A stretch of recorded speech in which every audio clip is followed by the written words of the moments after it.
to a special episode of Human Trafficking Hater. On today's episode, I'm going to be bringing you the information a little bit different than I have in the past. If you've seen previous videos of mine, you know that I typically use videos and pictures, and today I'm just going to be bringing you the content straight because this allows me to roll it out a little bit faster, and I want to make sure that I'm getting it to you as fast as possible. So, without further ado, let's jump right into it.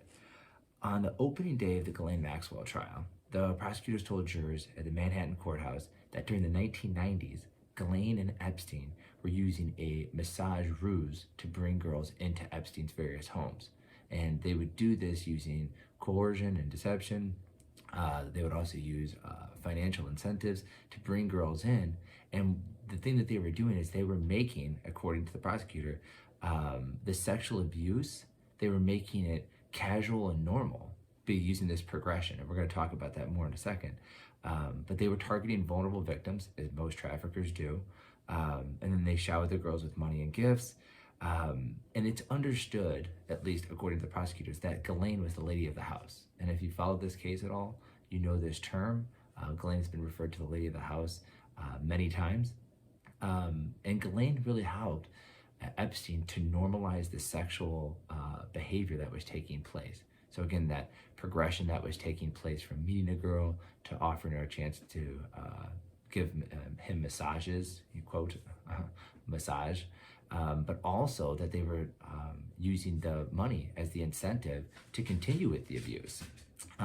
In response, her defense team says that Ghislaine is being made the scapegoat because since Epstein passed away, there's nobody there to sort of direct all of this anger and frustration at, and therefore she's the scapegoat.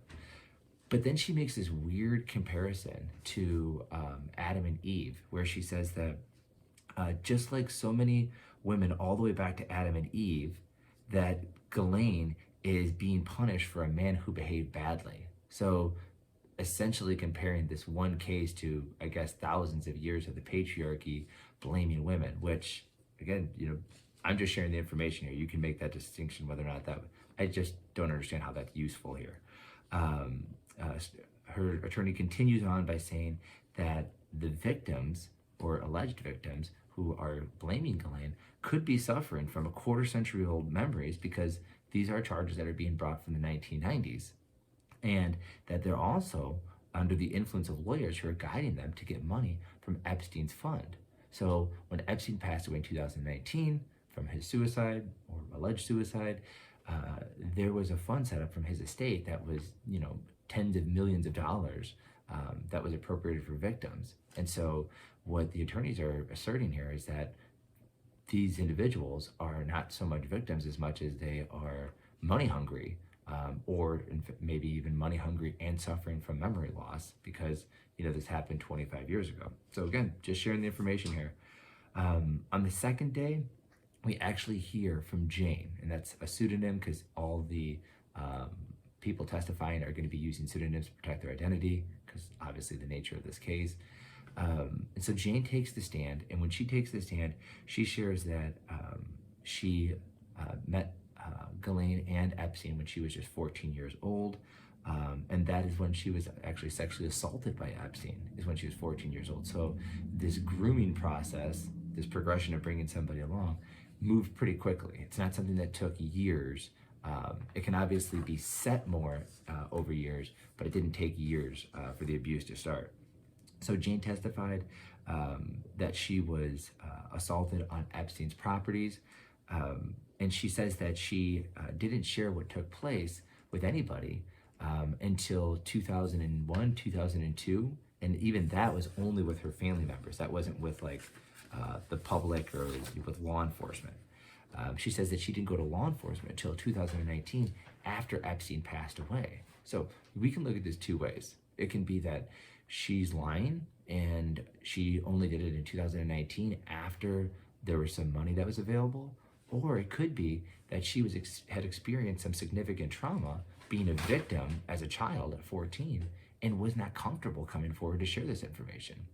So there's also an issue because Jane is an actress, and so she was concerned about getting professional blowback if she didn't, or if she did, share that information. So if she was to come out and speak out against Epstein, it might damage her career. Also, there is definitely a body of evidence that says that if you do, if you do come out and say something, that you will be ostracized from that community. So, I can understand kind of where it is that Jane's coming from here. Again, you can rule whether or not you think that she's telling the truth, but there is definitely some support for what she's saying. So I want to talk about this grooming process that was used to bring Jane along. This is something that's similar to other human trafficking cases, or at least domestic sex trafficking cases here in the US. And what the grooming process is incrementally bringing somebody along into accepting their own victimization.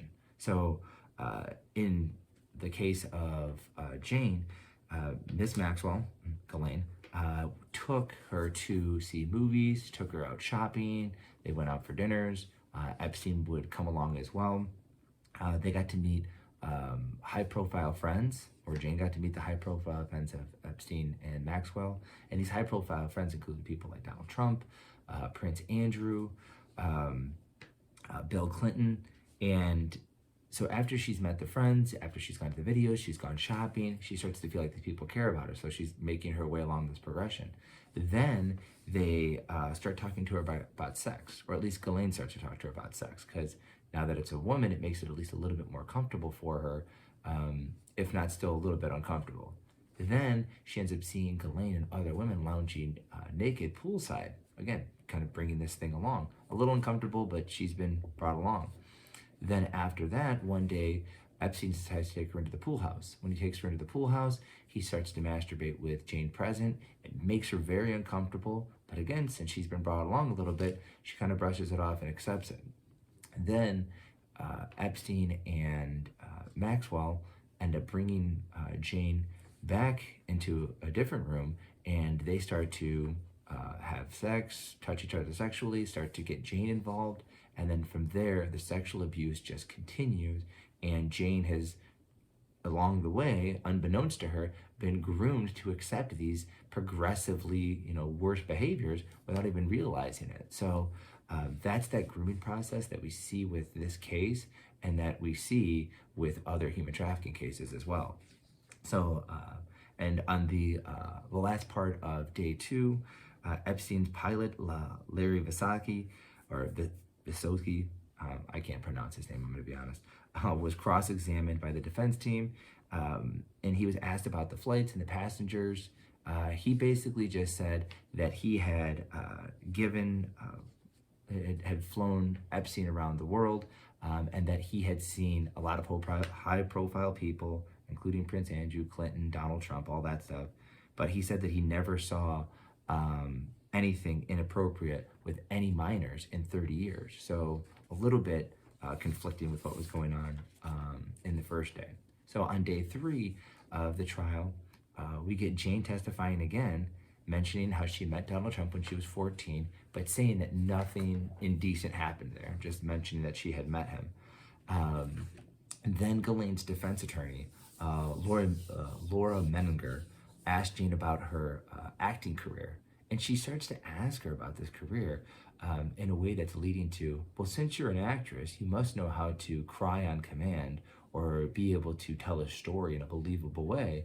So can we really believe what it is that you're saying? So, I mean, pretty thinly veiled here. They're obviously going after her character and saying that she can't be trusted. They've already put out on day 1 that anybody involved in this could be going after the money, that anybody involved in this might be suffering from 25 years worth of, memory or memory loss or whatever. So that's obviously where their case is at. By the time that Jane leaves the stands, she's been questioned about her inconsistent statements to law enforcement. She's asked for tissues. She's in tears. And I believe that her testimony concluded with 8 hours of her being on the stand. And you have to think about this too. I mean, if she truly was victimized, you're asking somebody to recount all of that victimization. And it doesn't matter that it was 25 years ago.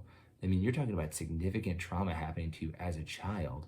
That's not something that's not going to bother you down the road, regardless if you're getting therapy or whatever it is. That's still going to affect you. So 8 hours on the stand is definitely something serious. And just playing this into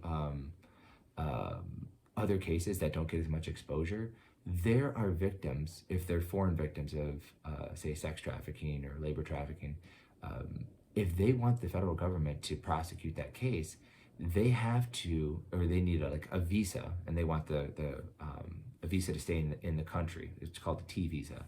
They have to be willing to go along with prosecution and take the stand.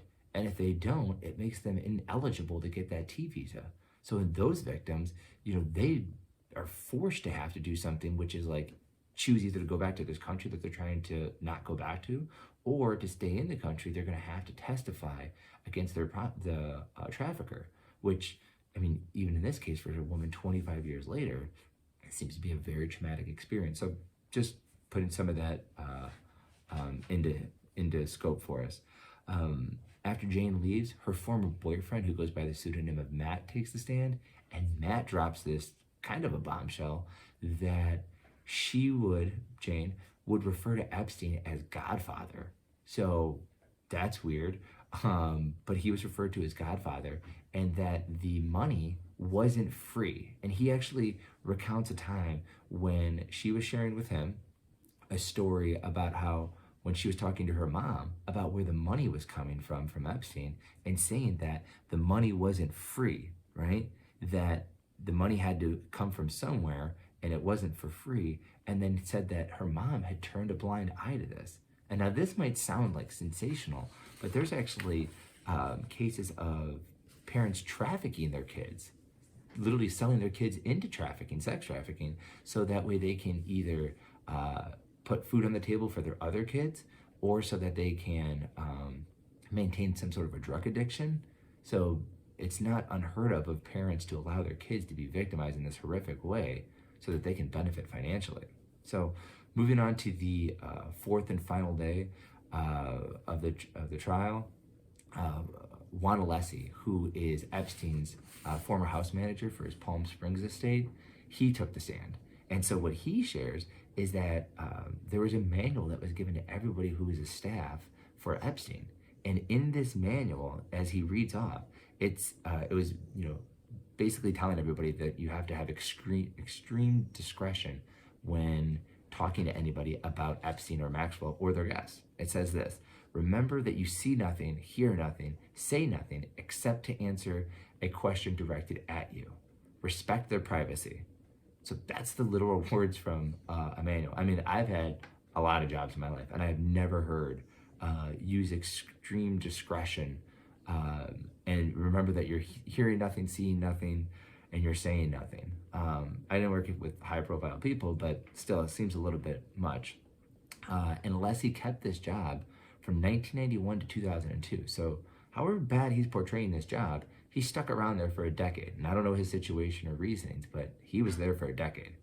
And then Alessi says that there were many, many, many, many females that came through the house. And he said that 75 to 80% of the time that people were poolside, they were topless. So again, maybe this is just the way that they like to hang out.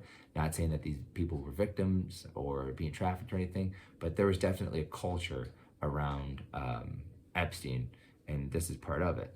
And so he recalled specifically, though, this is Alessi, the house manager, that two girls coming to the house, and he believed that the girls were underage. So he had some sort of concern.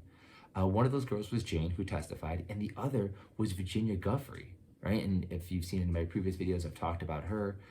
She's been in the news a lot. She had settled a civil case against Ghislaine. So she's definitely somebody who was underage and alleging that she was victimized by Ghislaine as well as Epstein. And the thing that stands out to me on this is that Juan Alessi is complicit. He understands that these girls are underage. He sees what he thinks is taking place, that there's some inappropriate behavior, and he still does nothing to step in. And I'm not shaking a finger at him as much as I'm saying that I think this happens more than we like to think, that we see something, but we don't say something. And I know that this is like a big national campaign that's out there that, the see something, say something thing, but it's worth noting here that this is an adult who saw a minor in a compromising position and did nothing, but now years later is saying, well, I think there was something going on there. So maybe just something for us to keep in mind is, we see something, maybe we should say something. And then he recalls that he saw Jane come to the house at least 3 times, and several other times by herself. So the first 3 times he saw her, the mom came with. And so Epstein and Maxwell kind of wine and dine mom. And then afterwards, Jane kept coming back by herself for all of this, reported abuse. And then he even says that he saw, that he drove her, sorry, not that he saw, he drove her to the airport to get on a plane with Epstein and Maxwell, at least twice. So, the thing that's going on here, as you would look at this week of trial, this first week of trial, is obviously the prosecution is making their case that they're bringing in all of these people to show that there was this, this culture of fake massages and using that as a grooming process to bring girls in to be abused, and they're getting people who are around to identify that that abuse was taking place, and they're really trying to support Jane's story, which is that they bring in the ex-boyfriend, they're bringing in the house manager or former house manager to say, yeah, there was something that was going on here. And the defense is obviously trying to attack those witnesses' credibility by saying that they're either going after money or that they are, suffering from some sort of memory loss. So in any case, that's the first week of the Ghislaine trial. So I hope that helps you to understand it a little bit better and how it relates to some other cases that are taking place that maybe aren't getting as much attention. So stay tuned. Make sure you click subscribe because I'm going to keep on bringing more of this to you. Thanks for watching.